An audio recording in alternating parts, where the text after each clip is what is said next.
Selamat datang teman-teman. Di video ini saya akan sharing tentang khususnya di reksadana obligasi atau reksadana pendapatan tetap. Kita akan mereview salah satu produk dari reksadana yang bernama ABF Bond Index Fund.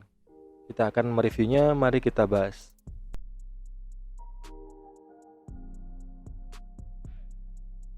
Nah, saya sudah di aplikasi Bibit. Di sini teman-teman silahkan dibuka di menu reksadana ya, di bagian jenis reksadana yang obligasi di sini. Nah, silahkan pilih yang ini ya, ABF Indonesia Bond Index Fund. Kita akan mereview reksadana khusus untuk ABF Indonesia Bond Index Fund. Nah, di sini ini adalah salah satu reksadana obligasi.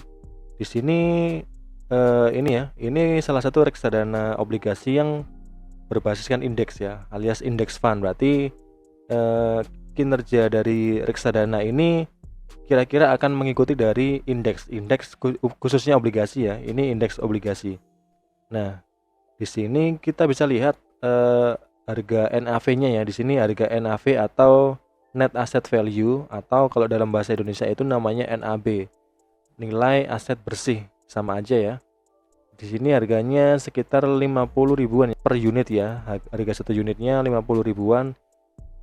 Jadi kalau teman-teman misalkan beli reksadana 1 juta gitu ya, tinggal dibagi aja 1 juta dibagi 50 ribu rupiah, nanti dapat sekian unit ya. Nah, kita analisa biasanya ini yang saya lakukan dalam menganalisa ya di obligasi. Yang pertama dari sini ya, kita lihat dari expense rasionya, ada AUM, drawdown, average yieldnya, dan CAGR. Kita mulai dari yang menurut saya paling penting, yaitu total AUM ya. Karena di sini total AUM ini atau aset under management ini menandakan seberapa dipercayanya itu produk investasi ya. Dia sebesar apa, ini semakin besar ini semakin dia dipercaya oleh masyarakat. Jadi banyak masyarakat yang menaruh investasi di produk ini ya, jadi banyak ya. Lalu di sini ada tingkat resikonya ya, karena ini obligasi ya, yang berbasiskan utang. Karena utang itu harus wajib dibayar, berarti dia masuk kategori sedang ya. Dan expense rasionya ini kecil. Kenapa kecil? Karena dia ini index fund, jadi dia kecil ya dibanding dengan reksadana yang aktif.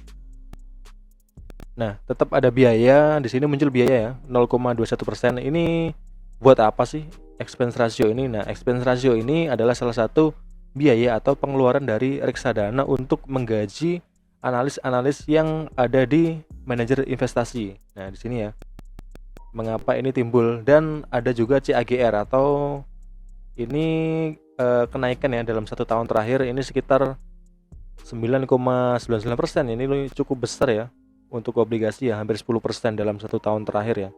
Nah, di sini nilai CAGR ini udah bersih ya, udah dikurangin dengan expense ratio. Jadi ini nggak perlu dikurangin lagi dengan expense rasionya, ini udah bersih. Angka ini udah bersih. Lalu di sini kita lihat dia udah berapa lama ya. Kalau kita lihat track recordnya di sini, ada mulai dari 1 tahun terakhir nih dia naik terus ya, meskipun dalam perjalanannya dia naik turun. Tapi ini nggak masalah karena obligasi tetap ada naik turunnya ya. Di sini muncul drawdown 1 tahun terakhir itu pernah turun mencapai 2,19%.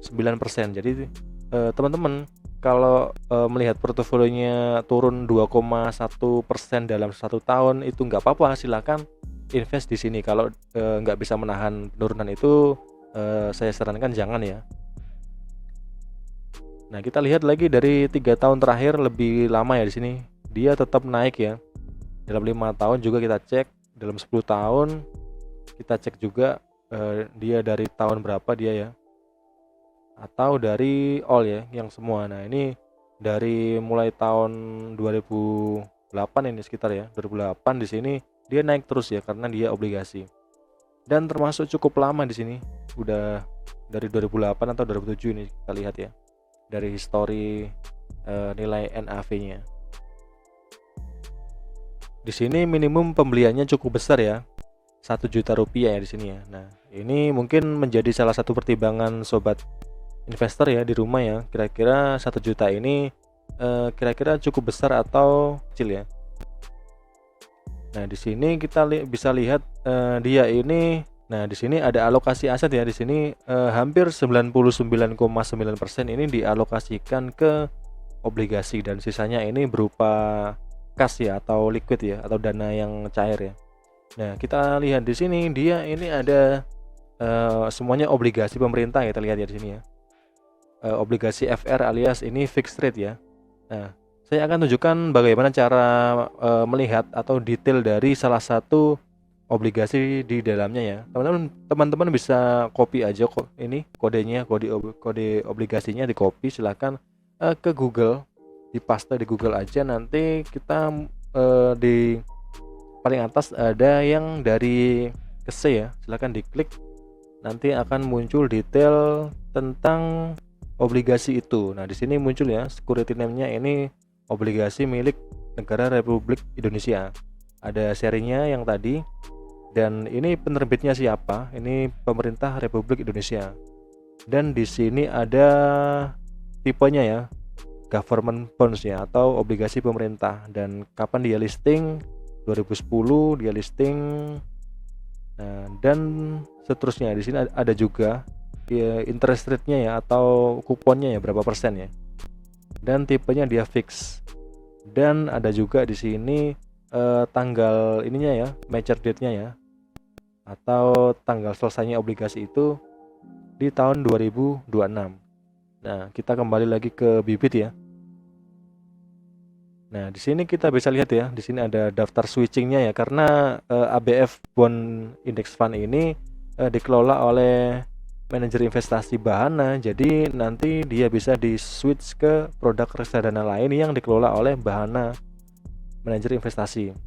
Nah, untuk detail lebih lengkap teman-teman bisa cek di Fund Fact Sheet ya, silahkan di download Fund Fact Sheet yang terbaru. Nah, di sini karena sekarang bulan Mei ya 2023, jadi yang paling baru di sini muncul bulan April. Silahkan di download, nanti isinya akan seperti ini, isinya sama. Nah, di sini muncul ya, di ini logonya si manajer investasi dari Bahana, lalu keterangan singkatnya, ada juga bank kustodiannya ya, disimpan di bank apa,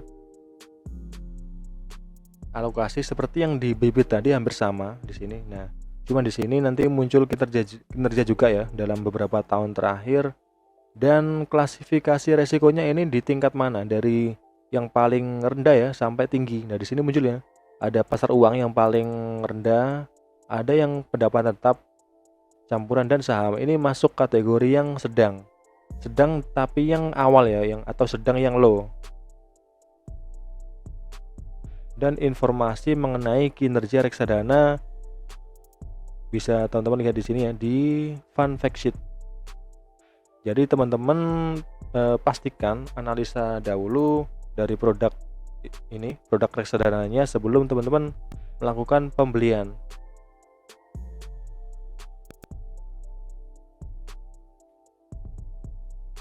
Nah, reksadana ini cocok untuk tujuan investasi jangka menengah ya, dalam waktu mungkin 3 tahun sampai 5 tahun ya. Ini cocok ya. Kalau dalam jangka waktu 1 tahun ini dia lebih volatile, meskipun dia nggak dalam, tapi ini cukup volatile ya. Jadi kalau ada kebutuhan dalam jangka pendek ini tidak disarankan karena dia ada penurunan. Dan mungkin itu yang bisa saya sharing ya hari ini ya, dan semoga video ini bermanfaat. Untuk informasi, misalkan kalau teman-teman masih bingung atau kurang jelas, silahkan di komen di kolom komentar ya. Dan untuk membantu channel ini berkembang, silahkan teman-teman bisa subscribe ya, dan di like ya. Dan terima kasih.